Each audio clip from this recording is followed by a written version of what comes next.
ಪೂಜಾರಿಗೆ ಧನ್ಯವಾದಗಳು. ಇಲ್ಲಿ ರೈತದಾಗ ಜಗತ್ತ ಕಲ್ಲ ಇಲ್ಲಂತಂದ್ರೆ ಯಾರಿಗೂ ಗೊತ್ತಾಗೋದು.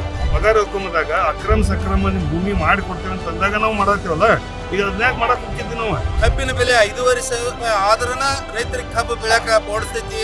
ರೈತರಿಗೆ ಅನ್ನೋದು ಮರ್ಯಾದೆನೇ ಸಿಗ್ತಾ ಇಲ್ಲ ಸರ್ ಇತ್ತೀಚೆಗೆ.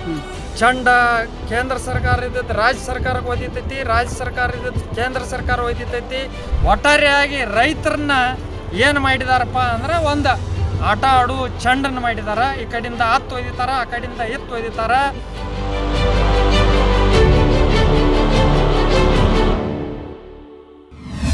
ಬೆಳಗಾವಿಯಲ್ಲಿ ಚಳಿಗಾಲದ ಅಧಿವೇಶನ ನಡೆಯುವಂಥ ಸಂದರ್ಭದಲ್ಲಿ ಪ್ರತಿ ವರ್ಷವೂ ಕೂಡ ರೈತರು ಪ್ರತಿಭಟನೆಯನ್ನು ಮಾಡ್ತಾರೆ. ಬಹಳಷ್ಟು ತಮ್ಮ ಬೇಡಿಕೆಗಳನ್ನ ಈಡೇರಿಸಬೇಕಂತ ಪ್ರತಿ ಸಾರಿ ಹೋರಾಟವನ್ನು ಮಾಡಿದ್ರು ಕೂಡ ಯಾವುದೇ ಸರ್ಕಾರವು ಇದುವರೆಗೂ ಕೂಡ ಅವರ ರೈತರ ಬೇಡಿಕೆಯನ್ನು ಈಡೇರಿಸುವಂಥ ಕೆಲಸವನ್ನು ಮಾಡಿಲ್ಲ. ಅದೇ ರೀತಿಯಾಗಿ ಈ ವರ್ಷವೂ ಕೂಡ ಬೇರೆ ಬೇರೆ ಜಿಲ್ಲೆಯಿಂದ ಇಲ್ಲಿ ಇವತ್ತಿನ ದಿನ ಈ ಒಂದು ಬೆಳಗಾವಿಗೆ ಇವತ್ತಿನ ದಿನ ಬೇರೆ ಬೇರೆ ಜಿಲ್ಲೆಯಿಂದ ಬೇರೆ ಬೇರೆ ಬೇಡಿಕೆಯನ್ನು ಹೊತ್ಕೊಂಡು ಇವತ್ತಿನ ಇಲ್ಲಿ ರೈತರು ಇಲ್ಲಿಗೆ ಬಂದಿದ್ದಾರೆ.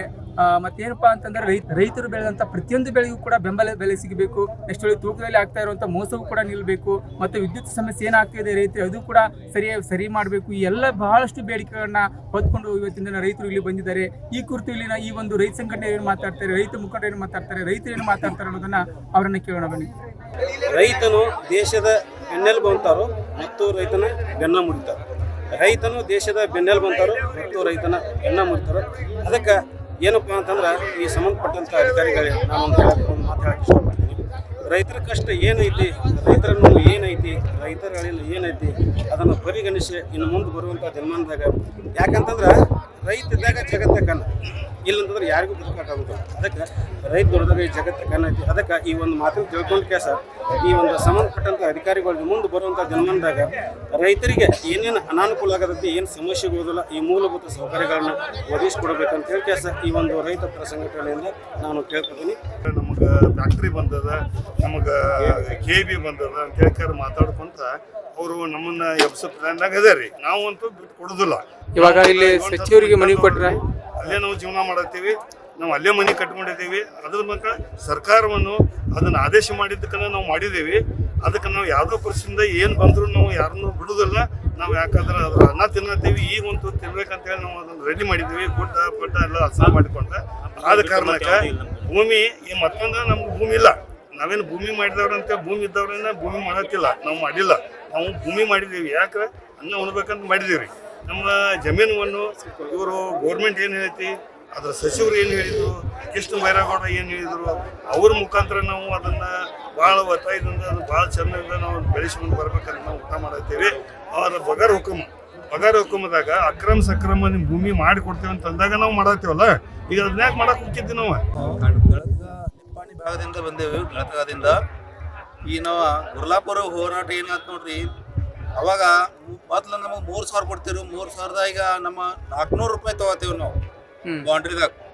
ಆದ್ರೆ ಮಹಾರಾಷ್ಟ್ರಾಗ 3,600 ರೂಪಾಯಿ ದರ ಸಿಗತೈತಿ. ಮುಖ್ಯಮಂತ್ರಿಯವರು ಇವತ್ತು ವಿಚಾರ ಮಾಡಿ ಕಬ್ಬಿಗೆ ಯೋಗ್ಯವಾದ ದರ ಕೊಡಬೇಕು. ಕರ್ನಾಟಕ ಗೌರ್ಮೆಂಟ್ದಿಂದ 1,000 ರೂಪಾಯಿ ಕೊಡಬೇಕು. ಮತ್ತು ಸೆಂಟ್ರಲ್ ಗೌರ್ಮೆಂಟ್ದಿಂದ ಪ್ರಧಾನಮಂತ್ರಿಯವರು 1,000 ರೂಪಾಯಿ ಕೊಡಬೇಕು. ಹಿಂಗಾಗಿ ಕಬ್ಬಿನ ಬೆಲೆ 5,500 ರೂಪಾಯಿ ಆದ್ರನ ರೈತರಿಗೆ ಕಬ್ಬು ಬೆಳಕ ಓಡಿಸ್ತೈತಿ. ಈ ಕಬ್ಬ ಯಾಕಂದ್ರೆ ಈ ಇಷ್ಟೆಲ್ಲ ನಮಗೆ ದರ ರೈತರ ಎಲ್ಲ ಜಾಸ್ತಿ ಆಗಿದಾವೆ. ಟ್ರ್ಯಾಕ್ಟರ್ ಬೆಳೆ ಹೊಡೆದು ಹಾಗೂ ಕುಂಟಿ ರೆಂಟಿ ಇವೆಲ್ಲ ಜಾಸ್ತಿ. ಆಳುಗಳ ಪಗಾರ, ಲೇಬರ್ ಪಗಾರ ಜಾಸ್ತಿ ಆಗೈತಿ. ಲಾಗೋಡಿ ದರ ಜಾಸ್ತಿ ಆಗೈತಿ. ಇದೆಲ್ಲ ದರ ಜಾಸ್ತಿ ಆದ್ರಿಂದ ನಮ್ಗೆ 5,000 ರೂಪಾಯಿ ದರ ಕೊಟ್ರನ ಈ ಕಬ್ಬಿನ ಒಂದು ರೇಟ್ ಇದಾಗ್ತೈತೆ ಅಂತಂದ ಗೌರ್ಮೆಂಟ್ ಅಲ್ಲೇ ವಿನಂತಿ ಮಾಡ್ಕೊತೀವಿ. ಒಂದು ಜಿಲ್ಲೆ ಜ್ವಲಂತ ಸಮಸ್ಯೆಗಳು ಮೊದಲು ಇವತ್ತು ಪ್ರತಿಭಟನೆ ಪ್ರಾರಂಭ ಮಾಡಿದ್ವಿ. ರಾಜ್ಯ ಸರ್ಕಾರ ಅದಕ್ಕೆ ರಾಜ್ಯ ಮುಖ್ಯಮಂತ್ರಿ ಗೌರವ ಕೊಟ್ಟ ನಮ್ಮ ಸಮಸ್ಯೆ ಮಾಡಬೇಕು. ಮಾಡದೆ ಹೋದ್ರ ಸರ್ಕಾರ ನಮಗಂದ್ರೆ ಎಲ್ಲ ಹಲವಾರು ಸಮಸ್ಯೆಗಳಿಂದ ನಾವು ಇವತ್ತ ಚಳಿಗಾಲ ಅಧಿವೇಶನ ಇಟ್ಕೊಂತೀವಿ ಸರ. ಇನ್ನೊಂದು ಏನಾಗಿತ್ತಪ್ಪ ಅಂದ್ರೆ ಎಲ್ಲ ನಮಗೆ ಸರ್ಕಾರ ರೈತರಿಗೆ ಅನ್ನೋದು ಮರ್ಯಾದೆನೇ ಸಿಗ್ತಾ ಇಲ್ಲ ಸರ್ ಇತ್ತೀಚೆಗೆ. ಸ್ವಲ್ಪ ನಮ್ಗೆ ಯಾಕಂದ್ರೆ ಎಲ್ಲಾ ತರ ಬೆಳೆದಂತ ಬೆಳೆಗೆ ಎಲ್ಲ ಬೆಲೆ ಸಿಗ್ತಾ ಇಲ್ಲ. ಪ್ರತಿಯೊಂದು ನಮ್ಗೆ ಏನಾಗತೈತಿ, ಬೆಳೆದ ಬೆಳೆಗೆ ಯಾವ್ದು ಕಬ್ಬಿನ ದರ ಆಗ್ಲಿ ನಮಗ್ 3,300 ಅದು ನಮ್ಗೆ ಇದನ್ನ ಆಗಿಲ್ಲ ಸರ್. ಆದ್ರೂ ನಾವು ಇದನ್ನ ಮಾಡಿವಿ. ಗೊಂಜಾಳ ರೇಟ, ತೊಗರಿ ಎಲ್ಲಾನು ಜಾಸ್ತಿ ಪ್ರಮಾಣದಾಗ ಆಗ್ಬೇಕು. ಇದು ಇನ್ನೊಂದ್ಸರ ವಿದ್ಯುತ್ ಏನ್ ನಮ್ಗೆ ರಾತ್ರಿ ಕೊಡ್ತಾರಲ್ಲ ಅದು ಹಗಲಿ ಕೊಡ್ಬೇಕಾಗೈತಿ ಕೆಲವೊಂದು ಜನ ಕರೆಂಟ್ ರೀ ವಿದ್ಯುತ್ ಕರೆಂಟ್ ಒಂದ್ ಕಡೆ ಅಷ್ಟೇ ಹಗಲಿ ಕೊಡ್ತಾರ ಒಂದು ಉಳಿಕ ಟೈಮ್ದಾಗ ಎಲ್ಲ ನಮ್ಮ ಹತ್ನಿ ತಾಲೂಕದಲ್ಲಿ ರಾತ್ರಿ ಜಾಸ್ತಿ ಕೊಡ್ತಾರ. ರಾತ್ರಿ ಕೊಡುವುದರಿಂದ ಹೆಣ್ಮಕ್ಳ ಹೊಲದಲ್ಲಿ ನೀರ್ ಹಸುದಾಗ್ಲಿ ಒಂದ್ ಸ್ವಲ್ಪ ಹೆಣ್ಮಕ್ಳು ಕೂಡ ಹೊರಗಡೆ ಹೋಗ್ತಾರೆ. ಈ ಕಬ್ಬಿನ ಸೀಸನ್ದಾಗ ಗಂಡ್ಮಕ್ಳು ಕಬ್ಬಿಗೆ ಹೋದ್ರೆ ಹೆಣ್ಮಕ್ಳ ನೀರ್ ಹಸು ಪ್ರಸಂಗ ಬರ್ತೈತ್ರಿ. ಈಗ ಹುಳ ಬಟ್ಟಿ ರಾತ್ರಿ ಟೈಮ್ದಾಗ ಕಾಮಗಲ್ಲ ನಮ್ಗೆ ಏಕ್ ಬಂದ್ರೆ ಹಗಲಿನ ನಮ್ ಕರೆಂಟ್ ಕೊಡ್ಬೇಕು. ನನಗಿಷ್ಟ ನಂದಿನಿ ತುಪ್ಪ, ಶುದ್ಧ ತುಪ್ಪ ಅಂದರೆ ನಂದಿನಿ.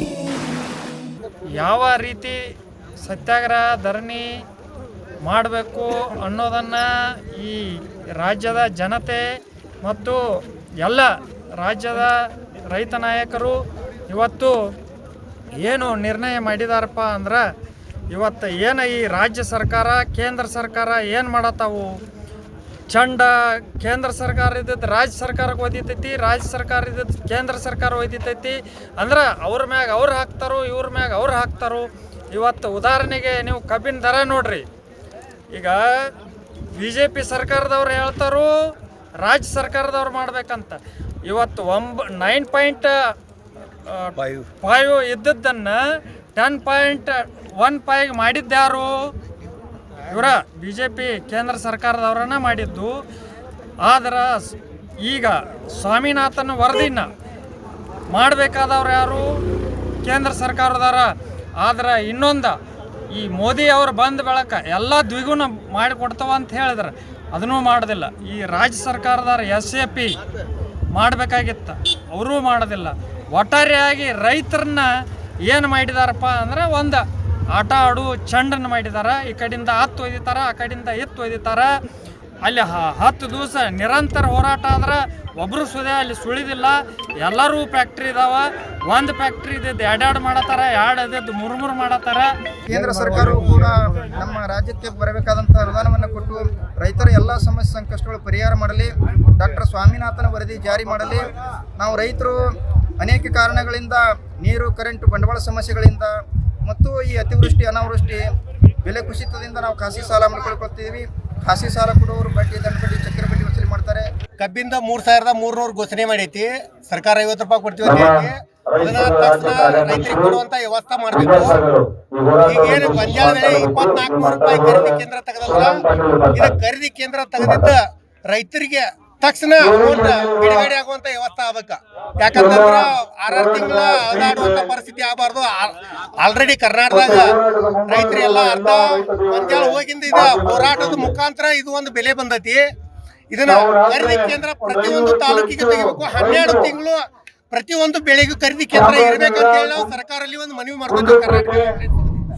ಮತ್ತಷ್ಟು ವಿಶೇಷ ವಿಡಿಯೋಗಳನ್ನು ನೋಡಲು ಮತ್ತು ಹೊಸ ವಿಡಿಯೋಗಳ ಬಗ್ಗೆ ತಿಳಿಯಲು ಈ ದಿನ .com ಯೂಟ್ಯೂಬ್ ಚಾನೆಲ್ ಸಬ್ಸ್ಕ್ರೈಬ್ ಮಾಡಿ ಮತ್ತು ಬೆಲ್ ಐಕಾನ್ ಕ್ಲಿಕ್ ಮಾಡಿ.